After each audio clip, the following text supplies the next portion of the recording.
오늘 말씀은 사무엘하 15장 1절부터 12절 말씀, 우리 한 절씩 이 시간 교독합니다. 제가 먼저 읽겠습니다. 그 후에 압살롬이 자기를 위하여 병거와 말들을 준비하고 호위병 50명을 그 앞에 세우니라. 일찍이라 사무엘이 길 곁에 서서 성사가 있어 왕에게 재판을 청하러 올 때에 그 사람을 불러 이르되 너는 어느 성읍 사람이냐 하니 그 사람의 대답이 종은 이스라엘 아무 지파에 속한나이다 하면 압살롬이 그에게 이르기를 보라 내 일이 옳고 바르다마는 내 송사를 들을 사람을 왕께서 세우지 아니하셨다 하고 압살롬이 이르기를 내가 이 땅에서 재판관이 되고 누구든지 송사나 재판할 일이 있어 내게로 오는 자에게 내가 정의 베풀기를 원하노라 하고 사람이 가까이 와서 그에게 절하려 하면 압살롬이 손을 펴서 그 사람을 붙들고 그에게 입을 맞추니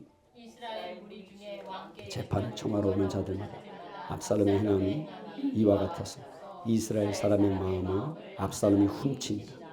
4년 만에 압살롬이 왕께 아뢰되 내가 여호와께 서원한 것이 있사오니 청하건대 내가 헤브론에 가서 그 서원을 이루게 하소서. 당신의 종이 아람 구술에 있을 때에 서원하기를 만일 여호와께서 반드시 나를 예루살렘으로 돌아가게 하시면 내가 여호와를 섬기리이다 하였나이다. 왕이 그에게 이르되 평안히 가라 하니 그가 일어나 헤브론으로 가니라. 이 압살롬이 정탐을 이스라엘 모든 지파 가운데 두루 보내 이르기를 너희는 나팔 소리를 듣거든 곧 말하기를 압살롬이 헤브론에서 왕이 되었다 하라 하니라. 그때 청함을 받은 200명이 압살롬과 함께 예루살렘에서부터 헤브론으로 내려갔으니 그들은 압살롬이 꾸민 그 모든 일을 알지 못하고 그저 따라가기만 한 사람들이라. 제사 드릴 때에 압살롬이 사람을 보내 다윗의 모사 길로 사람 아히도벨을 그의 성읍 길로에서 청하여 온지라. 반역하는 일이 커감에 압살롬에게로 돌아오는 백성이 많아지니라. 아멘. 네, 압살롬이 다윗의 아들 압살롬이 하나님의 나라, 하나님이 기름 부어 세우신 왕 다윗 아버지죠. 아버지를 이어서 왕이 될 수 있는 물론 그런 사람이었는데 그렇게 되기 위해서는 이스라엘 왕은 세상 왕과는 다르잖아요. 하나님의 토라의 말씀, 하나님이 직접 이 땅에 세우신 나라이기 때문에 하나님의 토라의 말씀을 쫓아 여호와 하나님을 경외하는 자리에 반드시 서야만. 아니 그냥 이스라엘 백성도 그 자리에 서야 되는데 하물며 다윗의 뒤를 위어 왕으로 세워질 수 있는 왕의 아들들에게는 더 하나님이 요구하는 것이 더 엄격한 거예요. 우리가 하나님의 자녀이기 때문에 하나님 우리 삶 속에 간섭하는 겁니다, 여러분. 그냥 내버려 두면 그것은 뭐라 그래요? 아비 없는 사생자? 이렇게 성경에서 얘기하잖아요. 그래서 우리 삶에 고난이 있어요. 하나님이 그 모든 고난은 하나님의 손길입니다. 근데 왕이 될 수 있는 그런 자리이기 때문에 하나님이 더 큰 헌신과 그 삶을 구별하는 것이 요구되거든요. 근데 이 다윗 왕의 아들들은 그 자리에 서지 못했습니다. 이들이 만약에 그 자리에 섰다면 여호와 하나님을 경외하는 자리에 섰더라면 그렇죠? 그러면 다윗 왕 아버지 다윗이 범죄하였을 때 정말 처음에는 이해할 수 없고 아버지가 밉고 이게 정말 이스라엘 왕으로 이럴 수 있나? 이거 하나님 앞에 떠난 거 아닌가? 하나님께 버림받은 거 아닌가? 이런 생각이 들 수 있지만 그럼에도 불구하고 하나님이 어떤 분이신지 알기 때문에 나단 선지자를 통해 용서하신 하나님. 그러나 그 죄의 대가는 그 아픔은 치러져야 되는 이것을 깨닫고 아버지를 공경하는 자리. 아, 나는 이런 자리에 나도 설 수 있겠구나. 이런 자리에 섰더라면 참으로 귀한 그런 사람으로 이스라엘의 왕 내지는 그렇죠? 그런 사람으로 남았을 텐데 결국 저가 서야 될 자리에 서지 않고 못하고 계속해서 범죄하는 자리. 여호와 하나님을 예배하는 자리가 아니라 오히려 계속해서 죄된 길로 미끄러지는 자리. 그래서 결국은 아버지 다윗을 모반해서 스스로 왕이 되는, 자, 이 자리에 가면서 많은 사람들이 압살롬을 쫓아갑니다. 그러니까 이스라엘 백성이 다 소식은 일단은 알 거잖아요. 예? 많은 사람이 압살롬을 쫓아가는데, 자, 이걸 통해서 우리가 오늘도 섬기고 따른 우리의 왕 대신 그리스도, 여러분, 그리스도를 따르는 것이 무엇인지, 그리고 예수님이 마지막 때에 사람의 미혹을 주의하라고 말씀하신, 우리가 정말 믿음으로 서지 않으면 우리도 압살롬을 따라갔던 것처럼 왕처럼 보이는데, 어떤 왕이 주는 약속이 있는 것처럼 보이는데 결코 따라가서는 안 되는 그 길을 우리가 따라가지 않도록 이 말씀을 통해 하나님이 허락하시는 그런 말씀을 오늘 우리가 듣기를 원합니다.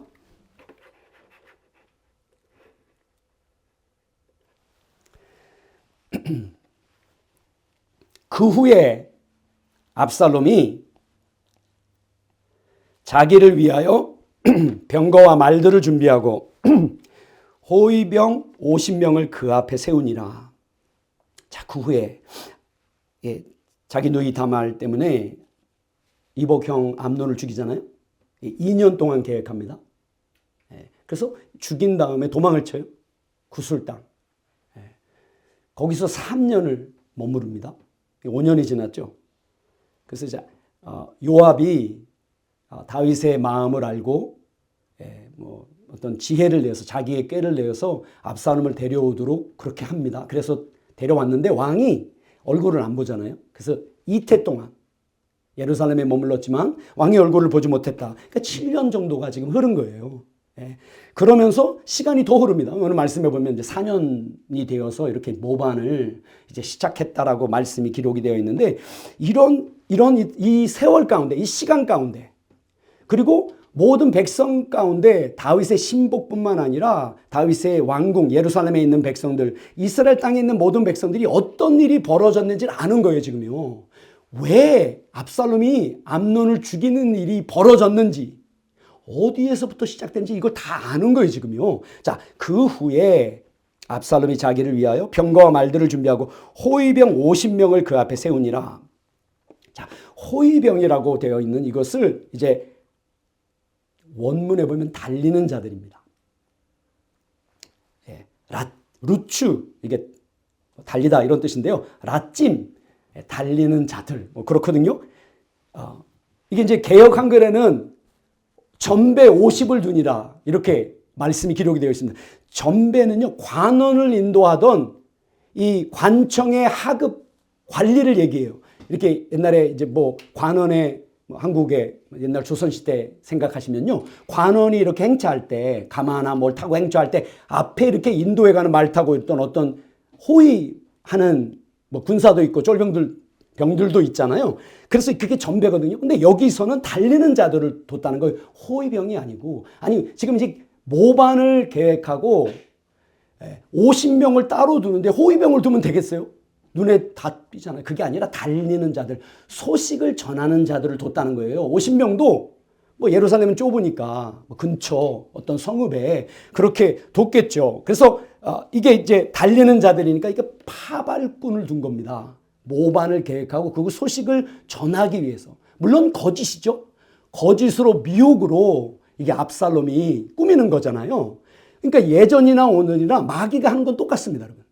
모든 거짓과 미혹은 먼저 미디어를 장악합니다, 여러분. 그래서 우리가 정말 중요하게 경계해야 되는 것은 미디어예요.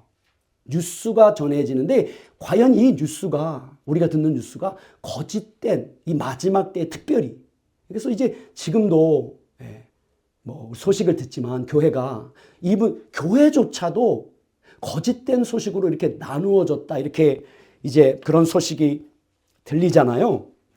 자, 그래서 그럼에도 불구하고 우리가 초점 맞춰야 되는 거는 뭐 거짓된 소식을 안 들으려고 해서 이게 안 들려지는 게 아니고요. 항상 하나님의 말씀에 여러분 초점을 맞춰야 됩니다. 그래야만 거짓된 소식으로부터 자유할 수 있습니다.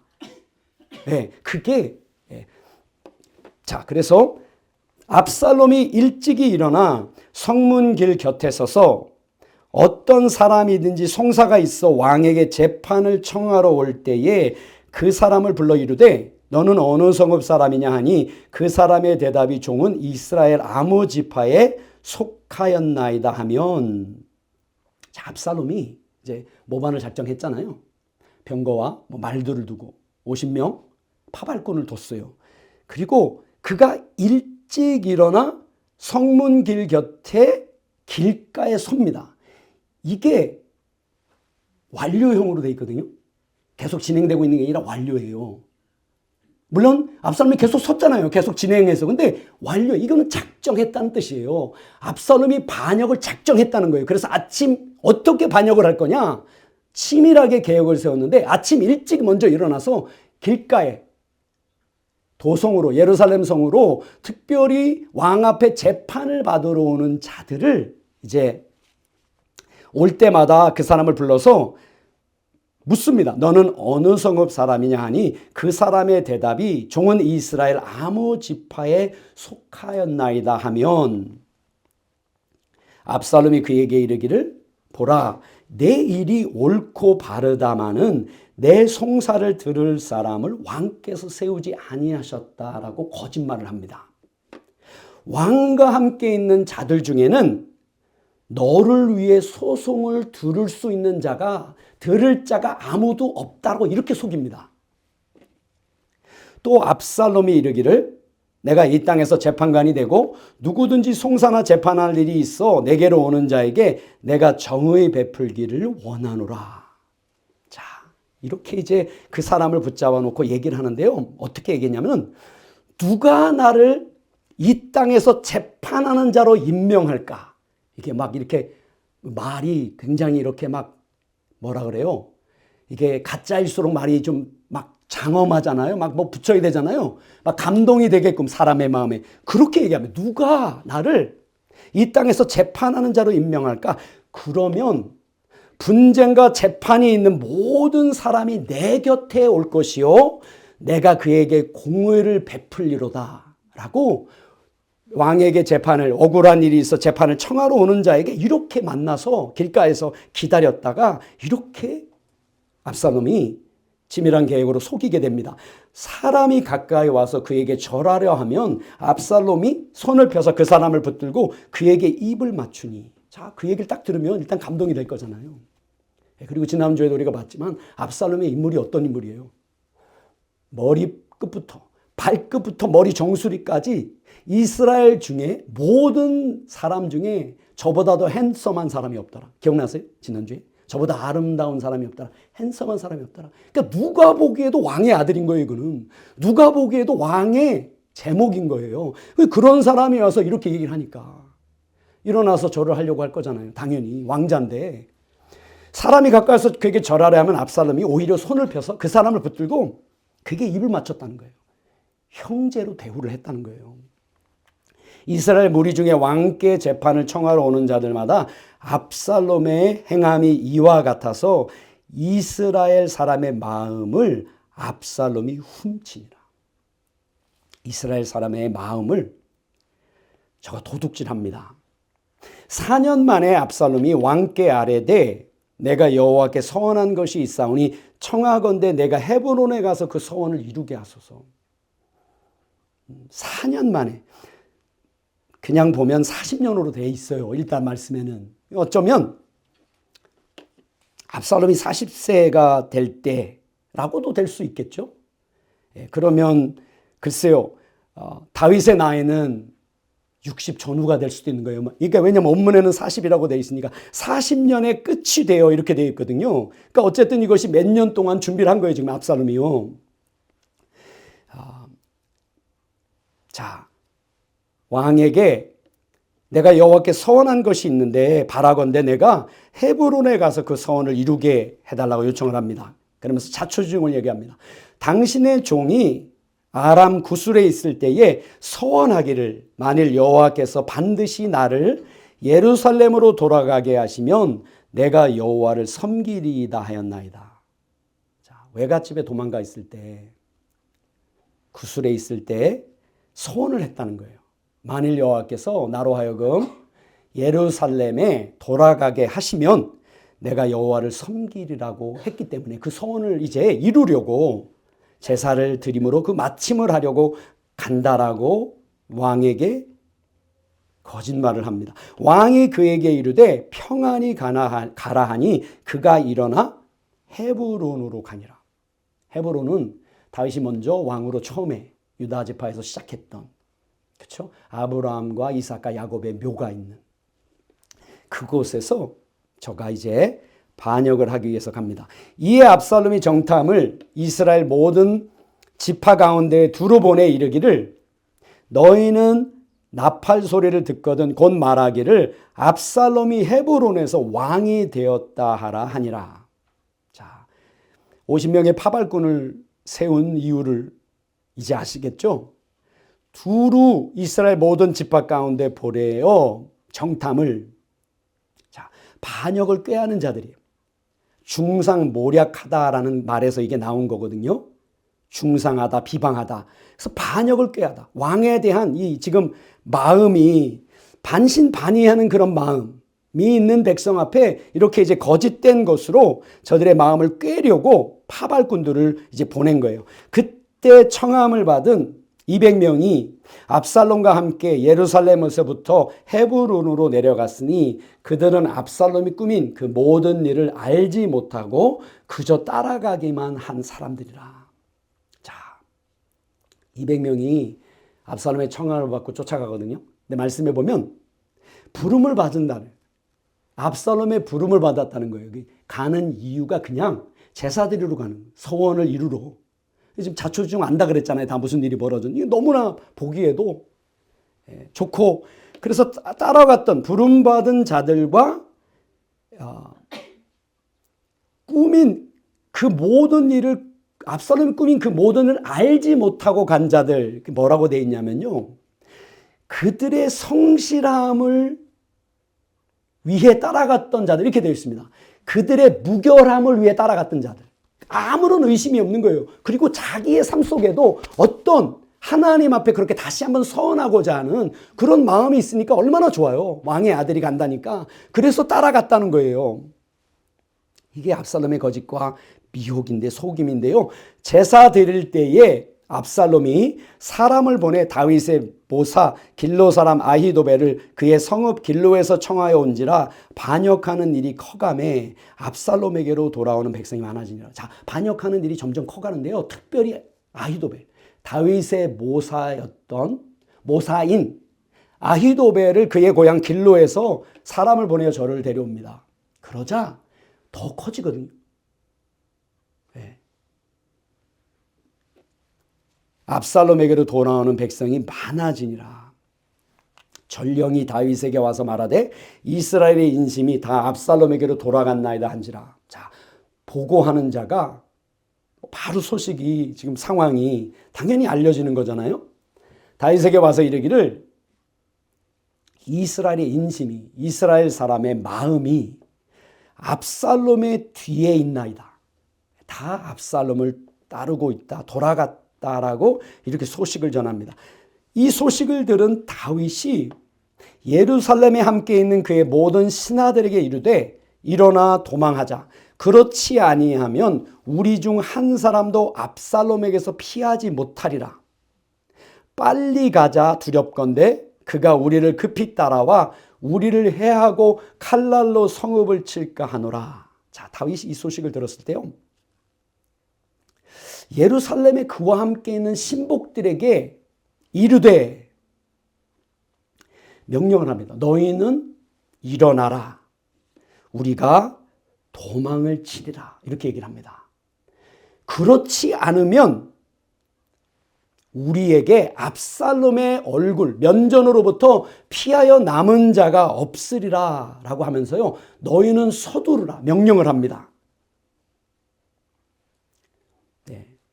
떠나기 위해 서두르라. 이렇게 이 다윗이, 그가 서두르지 않도록 이렇게 되어 있습니다.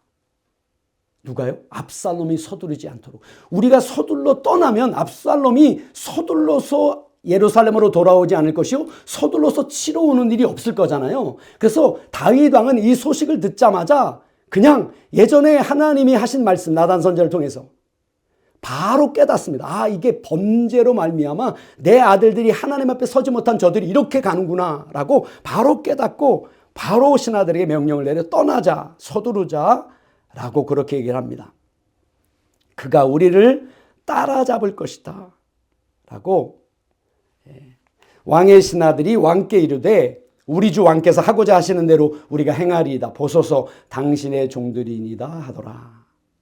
자, 왕의 신하들이 사실은 용사들이잖아요. 보통 사람들이 아니에요. 왕의 신하 기억나시죠? 블레셋 사람들 막 수백 명씩 물러서지 아니고 쳤던 다윗과 함께 했던 용사들이에요. 이 신복들이 보소서 당신의 보소서 당신의 종들이니이다 하더라. 자, 왕의 신하들이 왕께 이르되 보소서 당신의 종들은 우리 주 왕께서 결정하시는 모든 대로이니이다.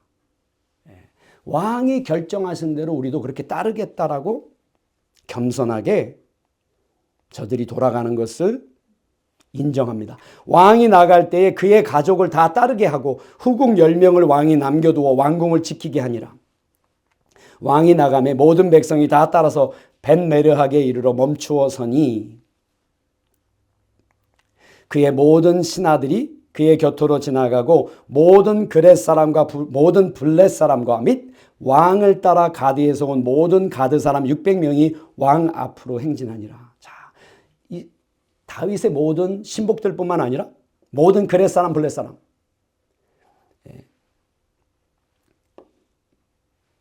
여호야다의 아들 분하야를 통해서 다윗을 가까이서 호위했던 그렛 사람과 블렛 사람이 따라가고 왕을 따라 가드에서 온 모든 가드 사람, 다윗 왕을 따라 가드 사람 600명이 왕 앞으로 행진하니라. 그때 왕이 가드 사람 이때에게 이르되 어찌하여 너도 우리와 함께 가느냐? 너는 쫓겨난 나그네이니 돌아가서 왕과 함께 네 곳에 있으라. 자, 600명의 가드 사람, 전에 가드에 피했었잖아요. 그것을 600명이 지금 따라 나섰는데 그 600명을 이끄는 자가 가드 사람 이때예요. 이때의 이름의 뜻은 나와 함께입니다. 다윗과 함께 하였다는 거예요. 지금요. 이때가 따라 나는 것을 보고 다윗이 이렇게 얘기합니다. 너도 우리와 함께 가느냐? 너는 쫓겨난 나그네이니 돌아가서 왕과 함께 네 곳에 있어라. 지금 다윗이 압살롬을 왕으로 지칭합니다. 하나님이 지금 하시는 일이라는 걸 다윗은 철저하게 하나님 앞에 인정을 하고 낮추고 있는 거예요. 그 왕과 함께 예루살렘에 그냥 머물러라 라고 이야기를 합니다. 그 이유가 이렇습니다. 너는 어제 왔고 나는 정처 없이 가니 오늘 어찌 너를 우리와 함께 떠돌아다니게 하리요. 너도 돌아가고 내 동포들도 데려가라. 은혜와 진리가 너와 함께 있기를 원하노라 하니라. 자, 너는 최근에 왔다는 거예요. 그리고 나는 지금 정처 없이 떠돌아다니게 되었는데 오늘 어찌 너를 우리와 함께 그렇게 가려고 하리요. 너도 돌아가고 너는 돌아가라. 그리고 내 형제들을 데리고 가라 라고 저에게 명령을 내립니다. 그러면서 은혜와 진리가 너와 함께 있기를 원하노라 축복을 해줍니다.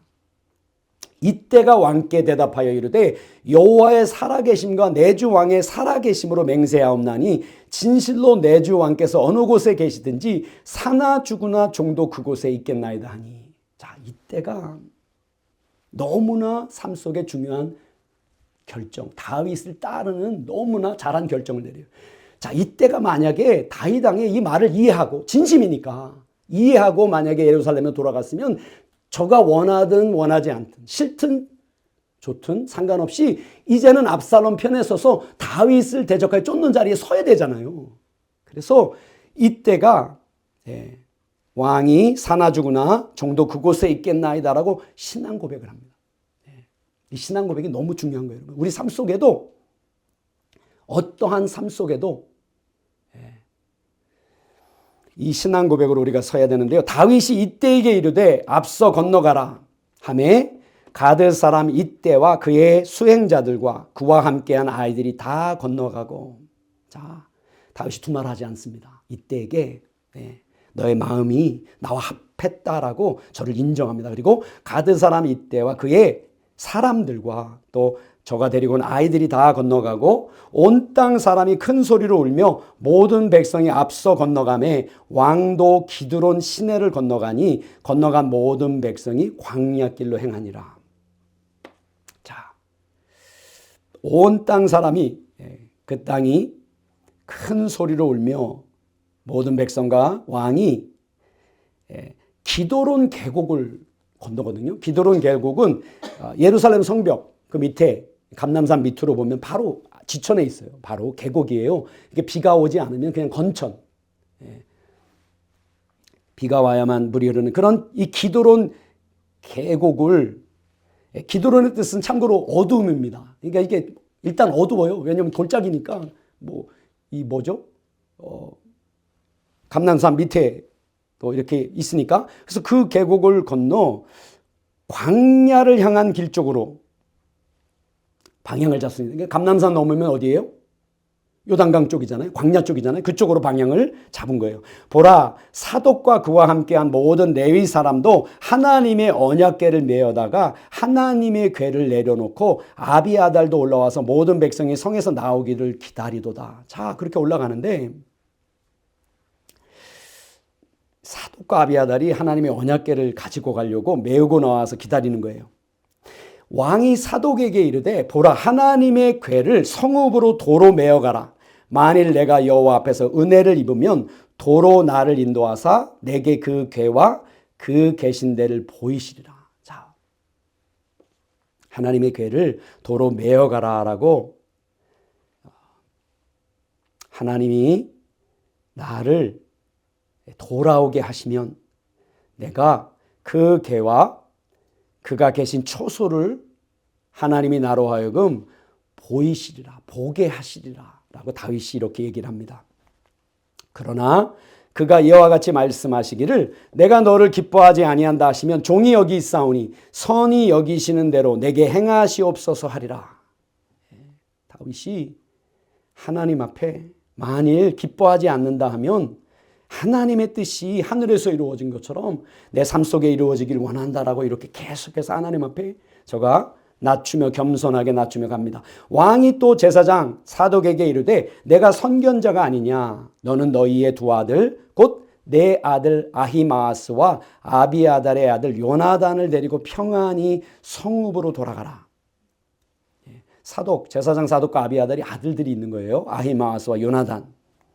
너희에게서 내게 들리는 소식이 올 때까지 내가 광야 나루터에서 기다리리라. 아라바 광야, 그냥 광야가 아니고요. 광야가 있지만 아라바가 빠져 있습니다. 아라바 평지에서 나루터에서 기다리겠다. 여울에서 건널 수 있는 그런 여울에서 기다리겠다. 어디를 얘기하는 거예요, 지금요? 요단을 얘기하고 있는 요단이요. 지금 감람산에서 내려다보면 내리막길이거든요. 광야길로, 광야예요. 내려가다 보면 다 광야길이에요. 거기 최소한 20마일 이상은 걸어가야만 이제 어디죠? 여리고성이 나오는 그 방향으로 이제 가서 그 나루에서 여울에서 소식을 내가 지금 도망은 치지만 하나님께로부터 오는 그런 뜻이 무엇인지를 내가 계속 다윗이 이제 그 마음을 하나님께 열어놓고 이렇게 사독과 아비아달에게 얘기를 합니다. 사독과 아비아달이 하나님의 궤를 예루살렘으로 도로 메어다 놓고 거기 머물러 있으니라. 다윗이 감람산 길로 올라갈 때에 그의 머리를 그가 가리고 맨발로 울며 가고 그와 함께 가는 모든 백성들도 각각 자기의 머리를 가리고 울며 올라가니라. 자, 감람산 길로 감람나무들의 비탈로 올라갔다 이렇게 되어 있습니다. 감람산에는 물론 감람나무들이 많이 있습니다. 그 비탈길로 가는데 그냥 올라가는 것이 아니라 다윗이 그 머리를 가리고 울면서 올라갔다는 거예요. 어떤 사람이 다윗에게 알리되 압살롬과 함께 모반한 자들 가운데 아히도벨이 있나이다 하니 다윗이 이르되 여호와여 원하옵건대 아히도벨의 모략을 어리석게 하옵소서 하니라. 다윗에게 압살롬이 아히도벨을 불러 지금 반역이 엄청 커지고 있다는 소식을 바로 다시 듣게 됩니다. 그러자 다윗이 기도합니다. 여호와여 바라건대 청하건대 아히도벨의 모략을 어리석게 만들어 주십시오 라고 그렇게 기도합니다. 그 기도가 바로 응답이 됩니다. 다윗이 하나님을 경배하는 마루턱에 이를 때에 아렉 사람 후세가 옷을 찢고 흙을 머리에 덮어쓰고 다윗을 맞으러 온지라. 감람산 그는 높은 데잖아요. 산당 높은 곳에서 다윗이 오고 가며 싸움을 위해 오고 가며 또 도망 다닐 때에도 전에 그곳에서 경배하던 곳이라는 거예요. 하나님께 예배하는 그곳에서 이 지금 하나님 앞에 아히도벨의 이 모략을 패게 해달라고 기도하며 그 마음으로 하나님 앞에 기도했을 때 그곳에서 아렉 사람 후세가 옷을 찢으며 머리에 티끌을 무릅쓰며 다윗을 맞이하러 오는 것을 보게 됩니다.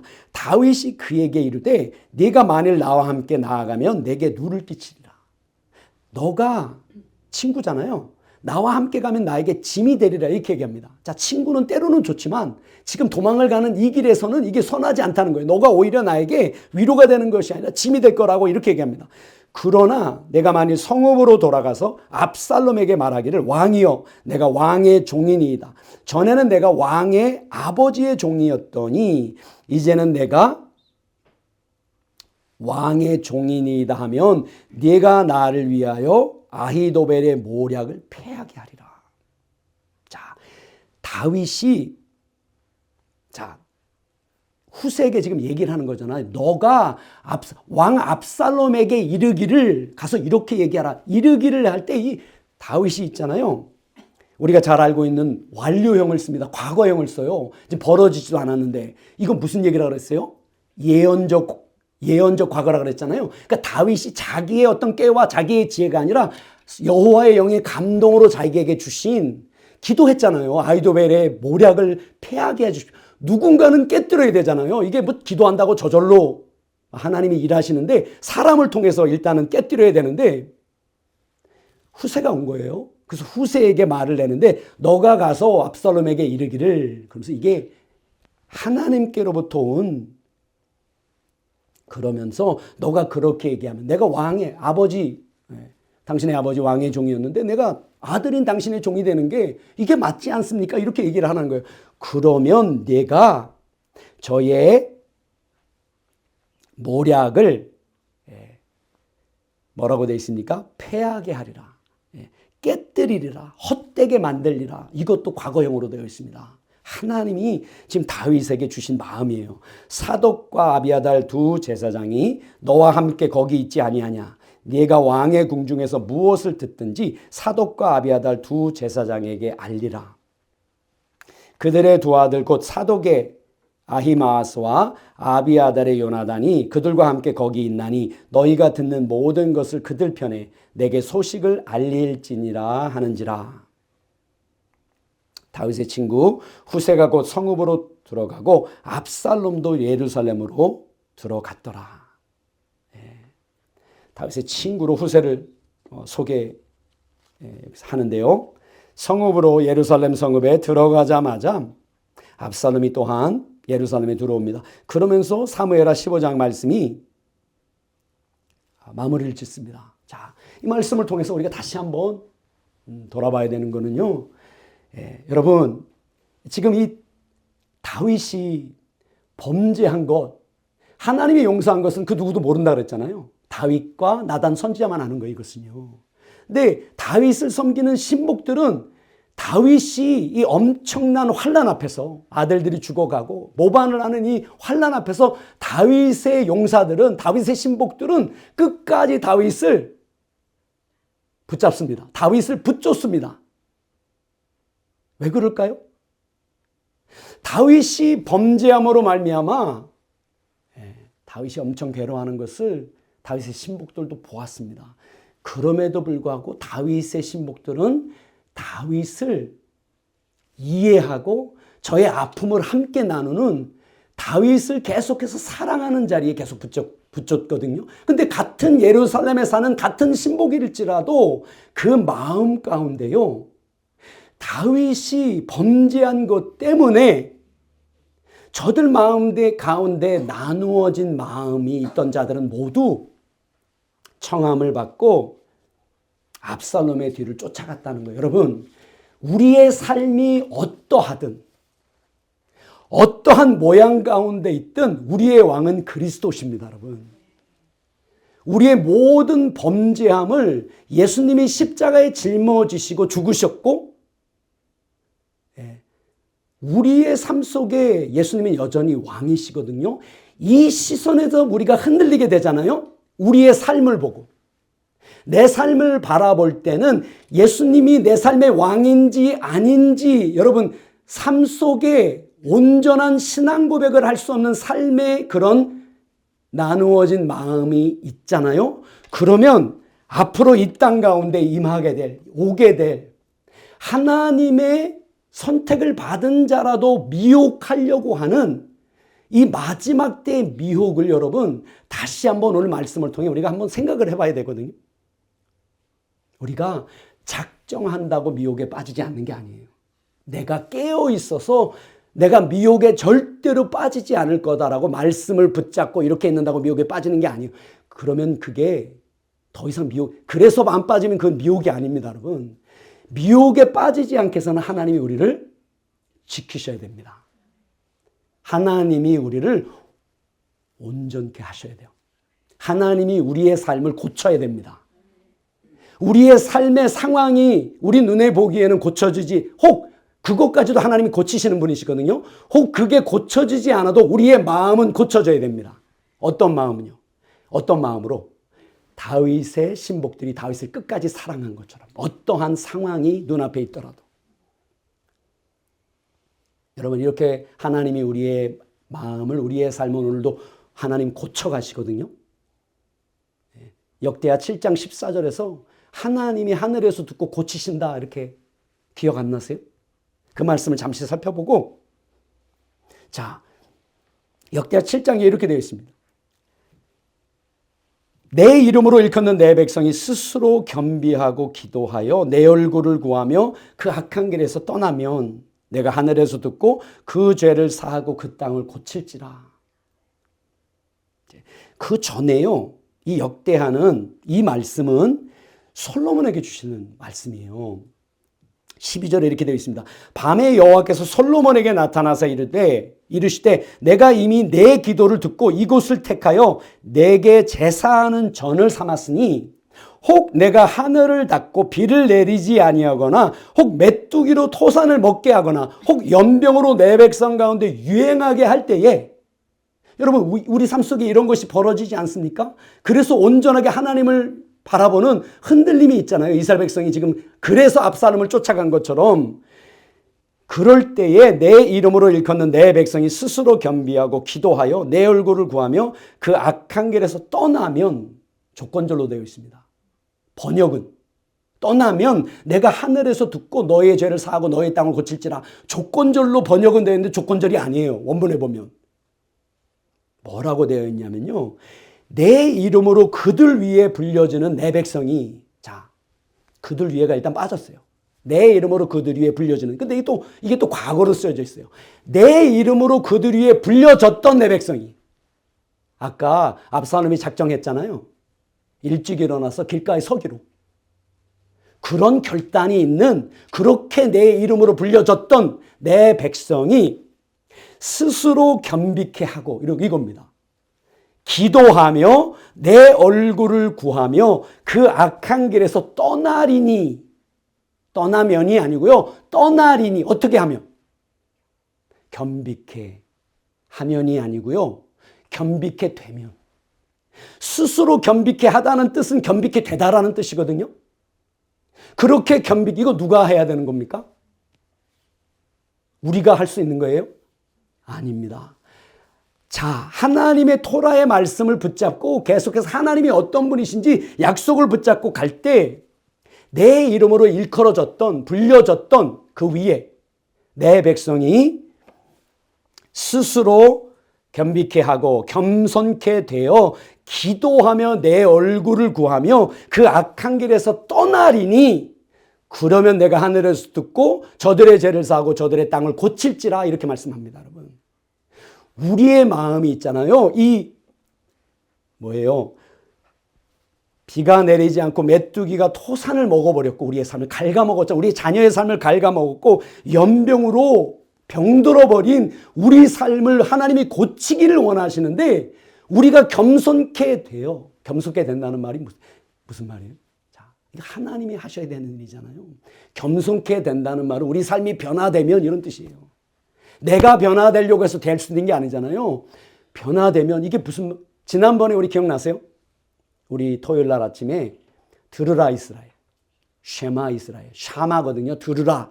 들으라라는, 듣다라는 이 뜻에는 순종하다라는 뜻도 같이 있습니다. 듣는다는 건 순종하다는 거예요. 그래서 들으라 이스라엘아, 너희는 마음을 다하고 뜻을 다하고 힘을 다하여 내 하나님을 사랑하라. 명령이 아니라 뭐라 그랬어요? 사랑하리니 어떻게 되면요? 들으면. 듣는 것만 명령이라 그랬잖아요. 말씀을. 근데 왜 사랑이 안 되는 거예요? 하나님을. 왜냐하면 듣는 것과 순종하는 것 사이에 아직도 겸손케 되지 못한 그 말씀, 듣긴 들었는데 하나님의 말씀을 듣긴 들었는데 설득이 안 되는 거예요, 내 마음에. 우리는요, 하나님의 형상대로 지어졌거든요. 잘 보세요. 하나님의 형상대로 지어졌기 때문에 하나님의 온전하게 서는 것을 가로막습니다. 하나님의 개인적인 이름이 뭐예요? 여호와. 뜻이 뭐예요? 스스로 존재하시는 분입니다, 여러분. 타락한 우리의 이 타락한 본성에 우리도 그 흔적이 남아 있어요. 우리도 스스로 존재하려고 하는 그 타락한 본성이 남아 있어서 우리는 있잖아요. 마치 바로 왕처럼. 좀 극단적이긴 하지만 모세가 두들겨 패잖아요. 와서 내 백성을 내보내라. 개구리가 막 온 궁전에 모세에게 낮춥니다. 바로가 낮춰요. 개구리를 제발 떠나게 해달라고. 그러면 보내주겠다라고 해서 모세가 손을 들고 하나님 앞에 기도합니다. 개구리가 떠났잖아요. 근데 바로가 마음을 바꿉니다. 여러분, 바로가 설득이 안 되는 거예요, 지금요. 설득은 그냥 되는 게 아니에요. 하나님의 토라의 말씀을 들어야 설득이 되는 겁니다. 여호와의 영으로 감동이 돼야만 설득이 되는 거예요. 그래서 바로가 마음을 안 돌이키는 거예요. 이게 좀 극단적이긴 하지만 이게 우리의 모습이라는 거예요. 겸비케 되지 못하는 하나님 앞에 겸비케 된다는 거는요. 날마다 사도 바울이 날마다 십자가를 누구든지 나를 따르려거든 날마다 자기 십자가를 쥐고 쫓을 것입니다. 날마다가 뜻이 겸손케 되다는 거예요. 날마다. 이게 어린아이 같은 믿음이거든요. 근데 우리의 모습이 삶이 어렵고 하나님의 도움이 필요할 때는 어린아이처럼 섭니다. 근데 숨이 좀 돌릴만 하면 우리는 하나님 앞에 마치 어른처럼 선다는 거예요. 우리의 삶을 스스로 내가 내 힘으로 살아갈 수 있는 것처럼 이렇게 하나님 앞에 선다는 거예요. 그래서 우리의 삶이 고쳐지지 않는 거예요. 우리가 우리의 삶이 고쳐지지 않잖아요. 이런 정말 순전한 너희가 변하여 어린아이 같이 되지 아니하면 결단코 하나님의 나라에 들어갈 수 없다라고 하신 예수님의 말씀처럼 이런 순전한 마음으로 예수님을 닮은 마음으로 서게 될 때에만 우리가 끝까지 어떤 미혹 가운데도 마지막 때의 미혹은 정말 대단한 미혹일 거예요, 여러분. 정말 이건 하나님만 행하실 수 있는 그런 구원이 있는 것처럼. 그래서 예수님은 골방에도 가지 말고 광야로도 가지 말라는 거예요. 인자의 이 마음은 마치 번개가 동쪽에서 번쩍에 서쪽에 친 것처럼 그렇게 온다는 거예요. 여러분, 우리의 삶이 이 자리에 지금 머무셔야 됩니다. 지금 예배하는 자리에. 어딜 쫓아가시면 안 되고 예배하는 자리에 머물러야 됩니다. 예수님이 임하실 때까지.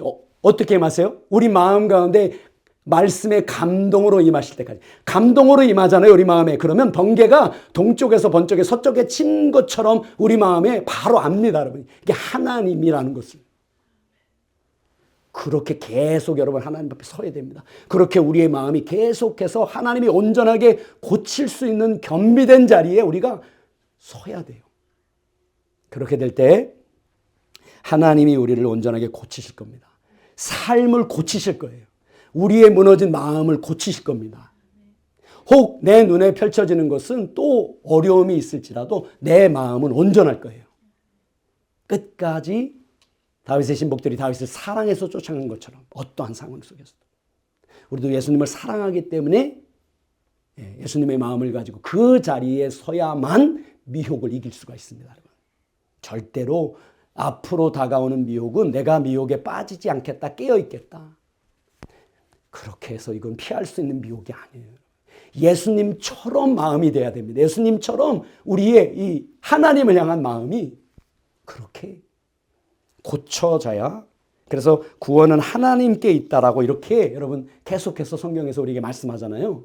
그래서 자 처음부터 우리가 그러면 우리가 지금 어떤 상황 가운데 있느냐? 겸비케 되어가는 상황 가운데 있는 거예요. 하나님이 우리를 계속해서 낮추시는 거예요. 그래서 어려움 때뿐만 아니라 정말 우리가 날마다 하나님 앞에 겸비할 수 있는, 하나님을 그렇게 어린아이처럼 순전하게 하나님 앞에 무릎 꿇을 수 있는, 하나님이 일하시도록 하나님만이 하실 수 있습니다. 그게 우리 요즘에 기도하는 거잖아요. 대한민국 하나님이 손대셔야만 고쳐질 수 있습니다. 절대로. 우리 삶은 안 그렇습니까? 하나님이 일하셔야만 고쳐집니다. 우리 힘으로 안 됩니다. 그래서 계속해서 하나님 앞에 이 겸비함을 가지고 계속 서갈 때 앞으로 다가오게 될 어떠한 거짓과 미혹, 그런 앞에서 우리가 절대로 끝까지 흔들리지 않고 끝까지 구원함을 얻는 그런 복된 교회와 우리 한 번 한 번 되시기를 예수님의 이름으로 축원드립니다. 아멘.